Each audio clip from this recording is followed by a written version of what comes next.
and he was to close it with the locker. I used to bring him to Eichmann to the cell but my father always told me about how Eichmann all the time act. You can see it also in the movie in Video Prime in Amazon. There's a movie about him. How he said that Eichmann all the time was like acting like he said that if you don't know that he's Eichmann, you will think that he's a big tzaddik. He was very polite, very. But I said to me, you used to say how sometimes how Reshaim is so looking outside that they are so tzaddikim, but inside they are so corrupted from the mind. How they act like how they can kill and butcher people without any. So maybe let's see, Rabbi, pardon. Maybe let's take a look at that clip and get a little bit of a context, hearing a little bit from your father, and then we'll try and hear a little bit more from inside from Boaz after. It's in Hebrew with English subtitles.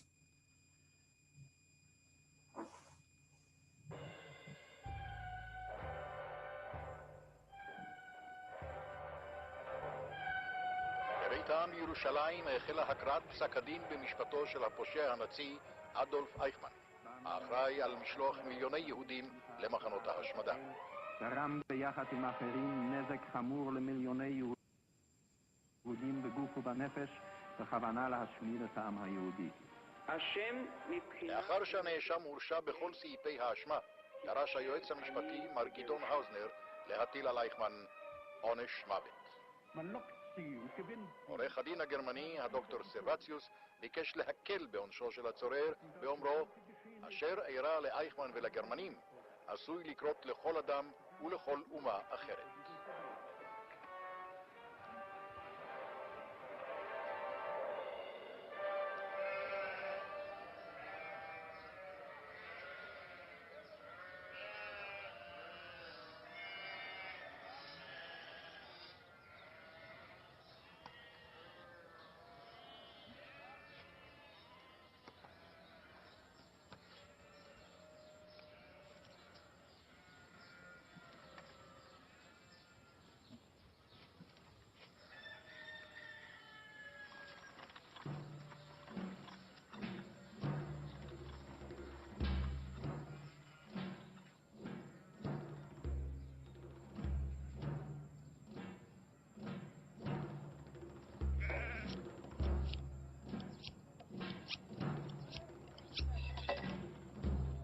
ברוך אתה אדוני אלוהינו מלך העולם אשר קידשנו במצוותיו וציוונו על השחיטה.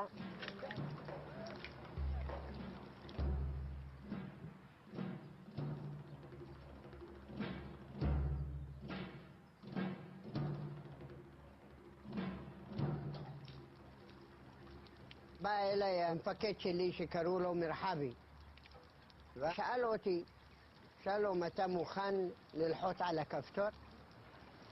זה אחת המצווה הכי גדולה שיכול להיות.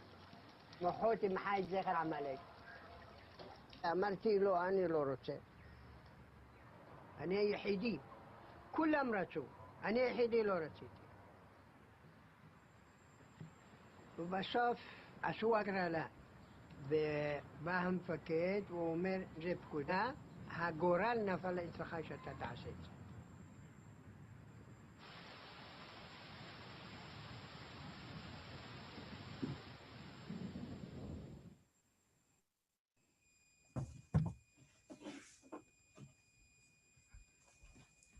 Okay, so again, I think what the command came to him, and it sounded like he was a little bit hesitant. At the same time, he talks about it being the mitzvah of Mechias Amalek. So the truth is, it's interesting, is that even that assumption is a fascinating one in halacha. There's a famous discussion that Rav Soloveitchik has, he quotes from his father, that the Rambam in Hilchos Melachim writes that in Perek Hey, writes that there's no mitzvah of destroying the 7 nations of Canaan anymore, because Sancherev who Bilbil Asa'umos, because Sancherev came along and mixed up all the different nationalities, so we don't know which nation is which. And the question that the Rav was bothered by, and that he quoted from his father, is, so how come he doesn't say the same thing about destroying Amalek? And that was where he quoted from his father that Amalek is not just a genealogy; it's not the nation as it's passed down from generation to generation, but it's a certain ideology. And he highlighted in specific the Nazis Yamach Shemam as being Amalek. So that opportunity that he was given, certainly according to some, was that mitzvah, but it's certainly. Again, even from his own response, it seems like he wasn't jumping at it the same way some of the others were. That was how we described it to you as well. That that everybody else had a willingness, but he was a bit more. Seems like he's a simple Jew, as he's seen in the video. Yeah, my father, very simple man, very humble man, and very love everyone, every human being by Shehu. Which means he is respecting everyone. It doesn't matter. Even sometimes we have a lot of discussion about the enemies in Israel. And he was in the idea that we need to respect everyone by Shehu. He said that, for example, in the Torah, it said Lo Tirtzach. The Lo Tirtzach, which means don't kill, which means the Torah didn't say who to kill. Lo Tirtzach Jew, or Lo Tirtzach Goy, or Lo Tirtzach. In general, Lo Tirtzach. We was a lot of conversation of this topic. I believe because the background that he came from and how he suffered in his life, he appreciate everyone that helping, everyone that gave him a little bit piece of bread, everyone that he was so sensitive till today. Unfortunately, he cannot come, he cannot fly anymore. He's in home in Eretz Yisrael. But he used to come here. He used to come here 8 years ago, 6 years ago.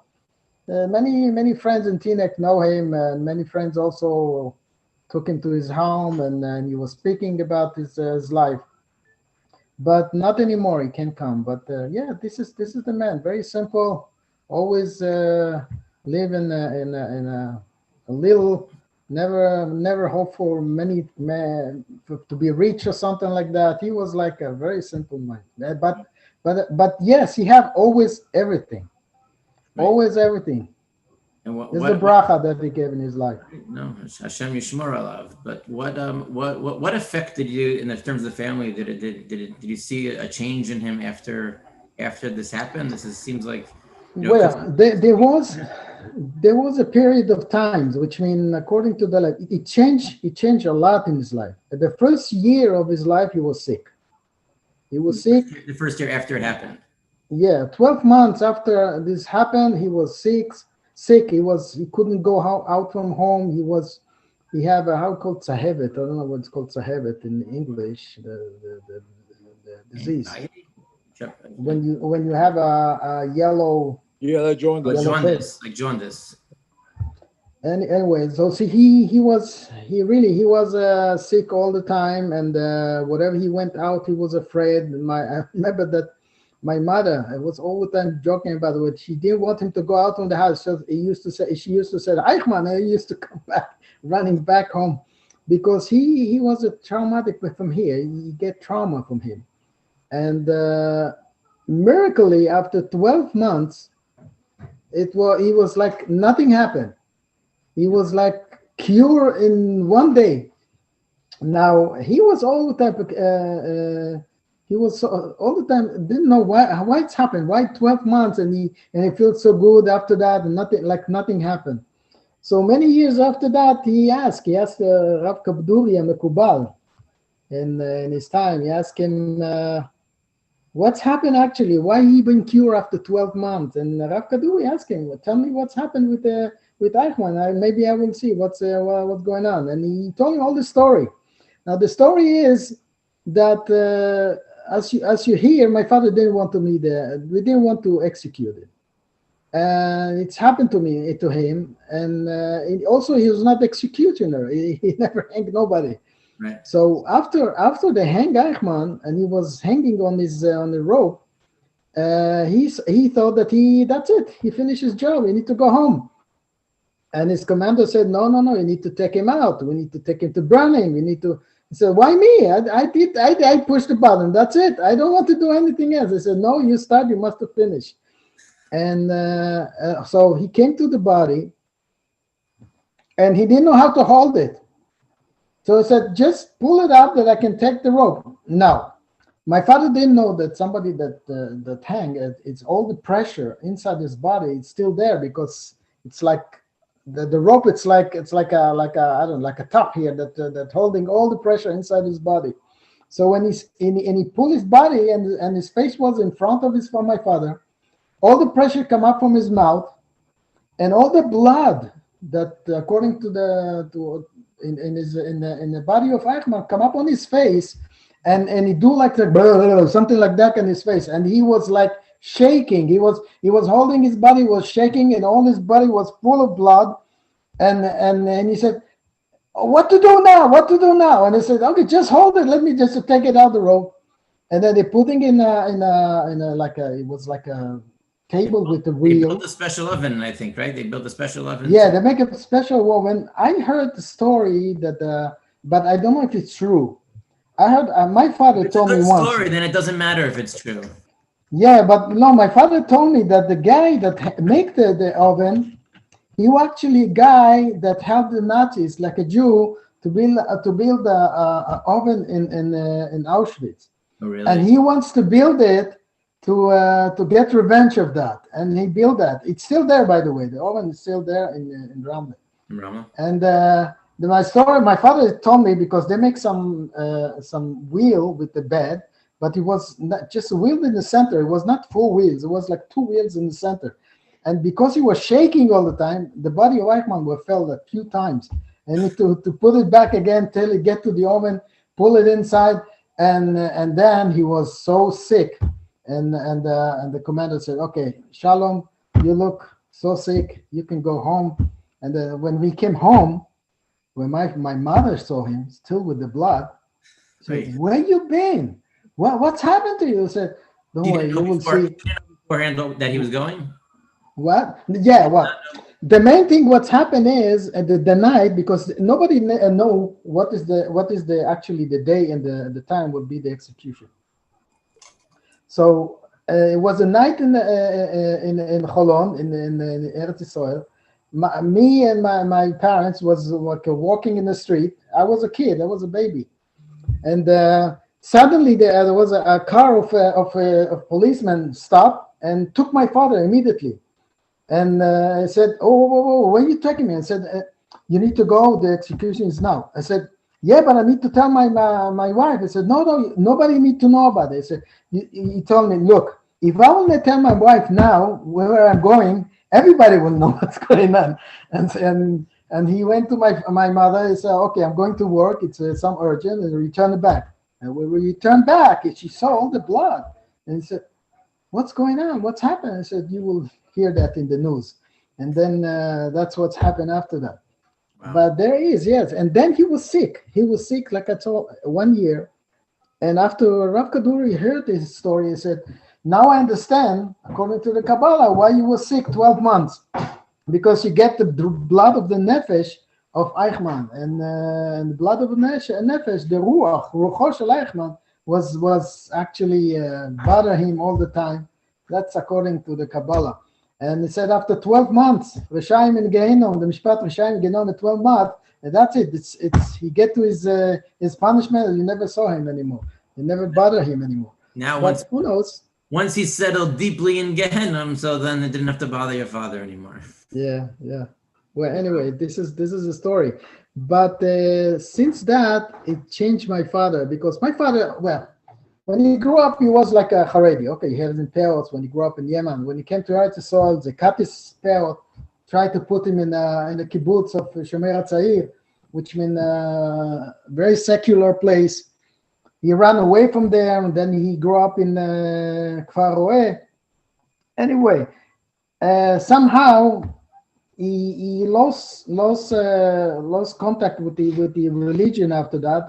Of course, we always used to go to Shabbatot, to the Bet Knesset, to the shul, but he was a little bit out of that. But after Eichmann, he returned back. He started to mitchazek, And after he retired, then he learned how to be a shochet, and then he was in a kollel. He was learning every day, and it changed him. But during the life, it's always in Shabbatot, always he used to talk about this. He used to tell us. Yes. He used to tell never kill nobody, because he was so traumatic.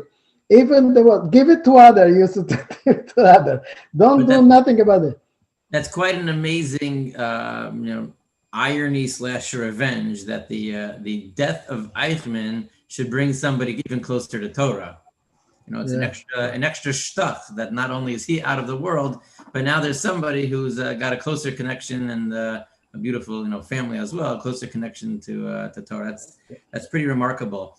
But the truth is that, again, and most people probably, I don't know how many people know this part, was that his story of his involvement in Eretz Yisrael really didn't end with Eichmann, right? After he was at the prison in Ramla, there was another period of time, and he really had a major impact on another very, very important city in Eretz Yisrael. Maybe you could tell. Wait, actually, the settlement, the first settlement in Israel was in Hebron, and my father have a very big part of solution from Nachalim in the first time. If you know all the history in the settlement in Hebron, it started with Arab Levinger and Waldman and a lot of people that many people here at Teaneck know them. And it started in Malone Park, in Hotel Park in Hebron. By the way, Malone Park belonged to Kawasma, the family Kawasma. Now in Kawasma, it's a very terrorist, very Hamula in Eretz Yisrael, very, very dangerous Hamula. And they stayed there in Pesach, if everybody know the history. And after that, they didn't want to go out. And the government started to see what the solution can be. And my father used to tell me that in those times, in the building of a memshal, of the memshal in Hebron, when they was controlling all the area, my father was there, deputy of the director there. Sgan Menahel, what is that? And my father told me, well, I have a solution where to put them. And they said, well, what do you think? I said, we have here the how you call the urvot, the horse saddles of the King Jordan Hussein. King Hussein. King Hussein have like a six big places for his horses. So I will take this. I will make stables. Yeah, I will make them room for 3 families from each one. I will take few prisoners there. They will build that, and they will make it for them. That's what's happened. They move everyone there, and this was the first settlement in Hebron. After that, when they start to build Kiryat Arba, Rav Levinger came to my father and said, "Look, you started with us. You need to come with us again." So we moved. We moved from Shalom to Hebron. I was 11 or 12 years old when we came to Hebron, to Kiryat Arba, the first mitnachalim. I remember myself in the school with 3 more kids in the class. There was no school. There was like every year we were building a mix of people that came from 5th grade, 6th grade, all together, 7th grade. Right. This was a different time. Yeah, it was before 73, before the war. It was after Milchemet Sheshet HaYamim, the 6-day war. Right. And I remember that. My father was always involved in this thing. There's a lot of stuff that is involved that it still cannot be told because they still have a law of security. But yes, there's not just this. He was, I don't know if people were going to Israel, we used to go to the Kivrot Tzadikim. Right. Okay, so there is a Kivrot Tzadikim shel Rabbi Yonatan ben Uziel be'Amuka. Right. But a lot of women go there to get some bracha for marriage. So this place was abandoned. There was no even a way to get to this grave. And my uncle and my father went there And my father brought, without knowing the government, he took some prisoner from Hebron. He brought them there. They built a place. They make everything, and they make even a way to people can go there and they pray there. Wow. And they put the sign, but at the end they did without permission. So they took their sign from there and just put another name there. But they built this place. And now when I'm going there and I try to tell people, this place was built by my father. No way. This is the authorities here. There's different Chaver Kadisha make this, whatever. But he used to do this thing. He used to do with his uncle a lot of stuff in Eretz Yisrael. He used to go all the places, try to fix, try to build. That's what my father. It's still. Now he's sick, unfortunately, but Baruch Hashem, he's still alive. Yeah, amazing. I remember you once telling me about his trip to the Holocaust Museum in Washington. Okay. Share that story. Yeah. Well, the first trip to the United States, my father didn't want to go from Eretz Yisrael. To convince him to return back, to go out from Eretz Yisrael, he used to say, I was suffering so much to get to Eretz Yisrael. What do you want me to go back to places out of it? He said, yeah, but just to come to your son, to see your son. So okay, he came. The first time he came, I used to live in Queens, and I decided that we're going to Washington, to make a trip to Washington, and we went to the Holocaust Museum. So in the Holocaust Museum, there was a big line. There were a lot of people. I don't know, there was like groups coming, and I told to my father, okay, wait a minute. I will go inside and try to arrange something. So I get to the person that was in charge, and I said, look, my father is the guy that hang Eichmann. There's a way that we can get a VIP. And so he would look at me and said, oh, come on. I never see any excuse like that. And I hear a lot of people that are getting excuses, but this excuse I never heard. I said, no, I really want. And I called my father, and my father used to, he get from the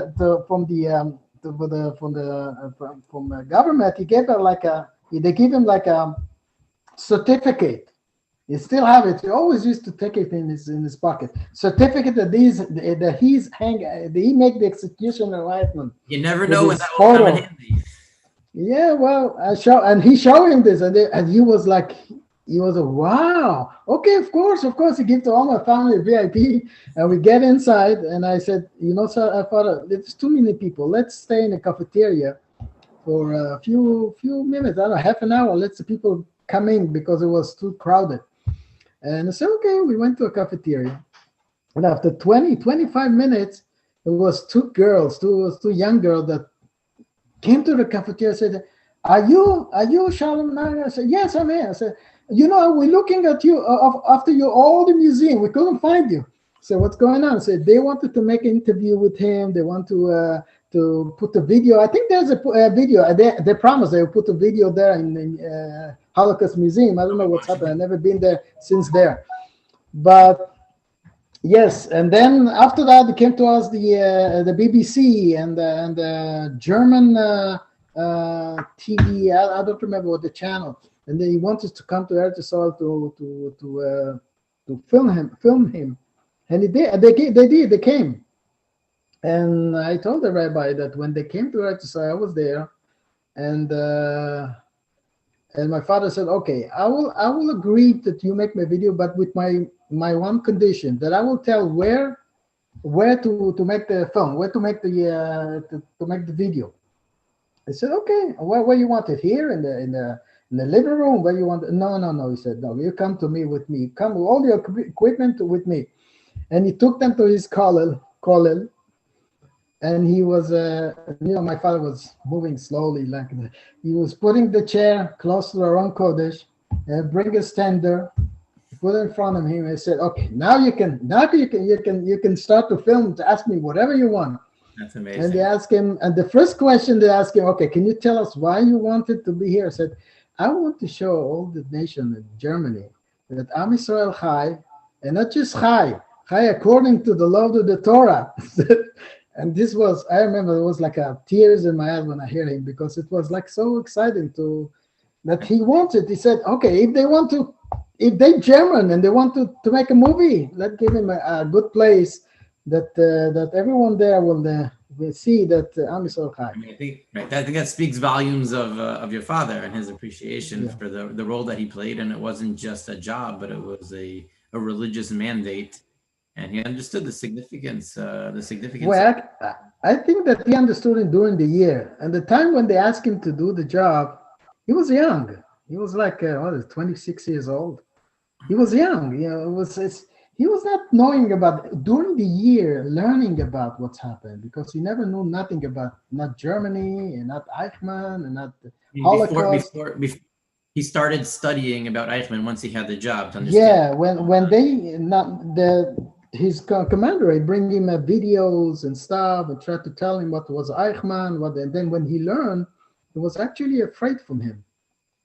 He afraid from the evil that come up from him, and this is actually that's what I think what's happened to him. That's how he was sick.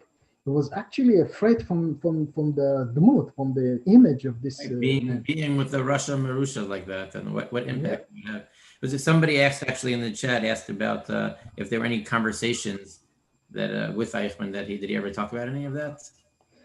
Well, I can tell you something. He said it also in the movie. He said, look, he knew only Hebrew and Yemenite, and Eichmann knew only German and Spanish, or maybe English, and they actually cannot make conversation, but they understand each other very well, so which means he mentioned that he always said thank you, gracias, which means in Spanish. Eichmann, even in the jail, he used to speak Spanish. He didn't speak German. Interesting. He speaks Spanish. And this I remember, he said, my father was laughing. He said, maybe he knew that I'm a spar. That's how he spoke with me in Spanish. And of course, it's nothing to do with that. But you gotta go back a lot of centuries. Yeah. For that. I'm not sure that Eichmann was holding in those details. But no, it's a fascinating story. Again, for those who are interested, there is this documentary on it's on Amazon Prime. It's called Hatalyan. I think it's called The Hangman. I watched it the other night with my wife. Mixed reviews. Your father did well. I'm not sure how well the theme that they tried to put together of the shechita together with the execution. I'm not sure that you would necessarily. I mean, you can comment if you'd like, if you would agree that they. Yeah, the connection was bad. The connection was bad. Yeah, I mean, I think you told me that your family were shochtim. This wasn't out of nowhere that he. No. Yeah, for sure. My father wants me also to be shochet, but I know I've been with him all the time. But there's no fence. There's no fence between our yards. If you want to do shechita, feel free. Well, I know how to make enough space in our backyards. Yeah, you don't tell nobody. I don't know. I don't know what the TNEC ordinances are, but we could certainly. There's certainly enough room. You can ask that Joey can push it through the planning board for us, I'm sure. But I think I don't know if you have any other closing thoughts or stories you want to share, but I do think it's an amazing story, not just historically, but in the context of Amalek that we were talking about. There's that idea that we read about in the Megillah, those words that always, I pay attention to every year, right? We all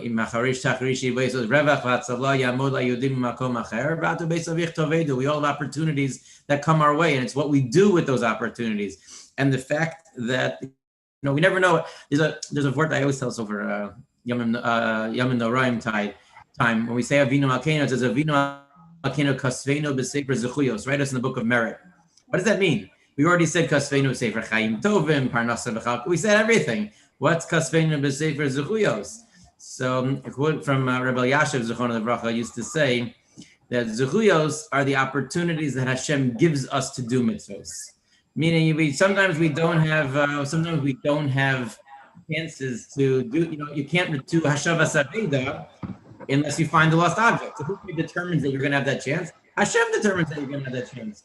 Chesed for people. So we never know what those opportunities. So we ask Hashem, give us opportunities to serve you. Give us special opportunities. And it sounds like your father took those opportunities at different points in his life in Hebron with Eichmann and just used them. And I think that's really an inspiration and something that all of us can walk away with. So he made sure that the Rebbe Fatzallah wouldn't come in Makom Acher, and Atu Beis Avicha can be well known, and it was a story. I think right. It was hidden for a long time. They didn't publicize. They didn't want retribution. They didn't want people to know. It was about 30 years before the Israeli government.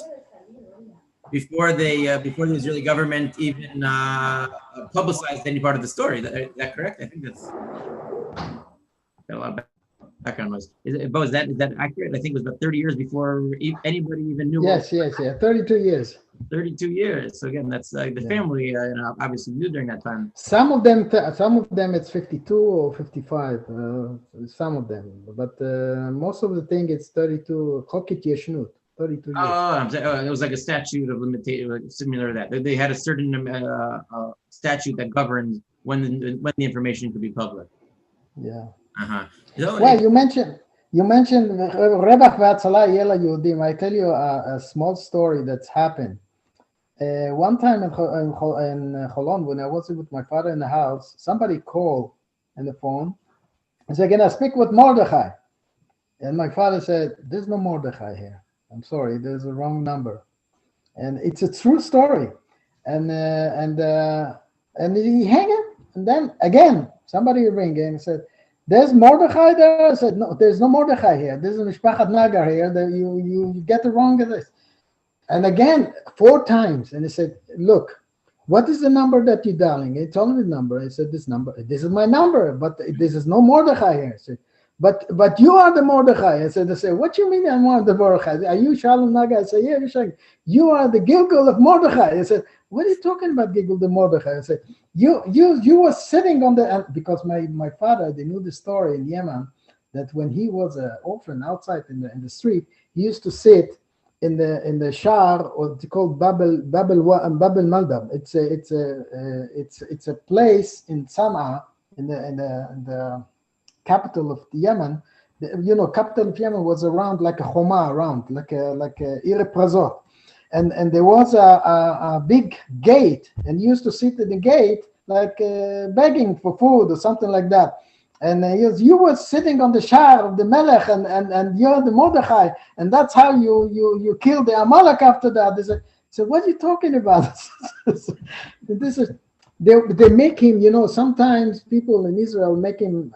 They getting off on the context and try to make. But it was you told me it's Hatzala LeYudim, but this was a story. It was like an anecdota, like you said.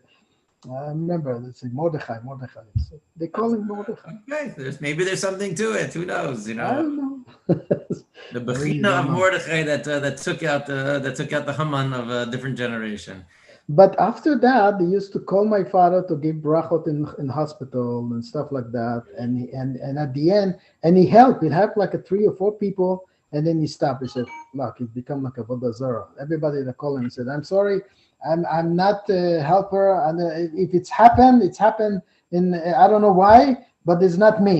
And then he stopped that. But he used to call him all the time because his story, people start.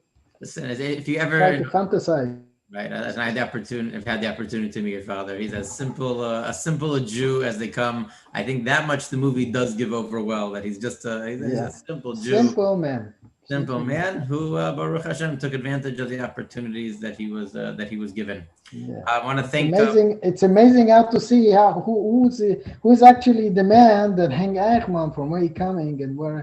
The humble beginnings connection. It's amazing how God make. They specifically wanted it to be a non-Ashkenazi. Is that correct? They didn't want it to look like. Yes, they don't want nobody to guard.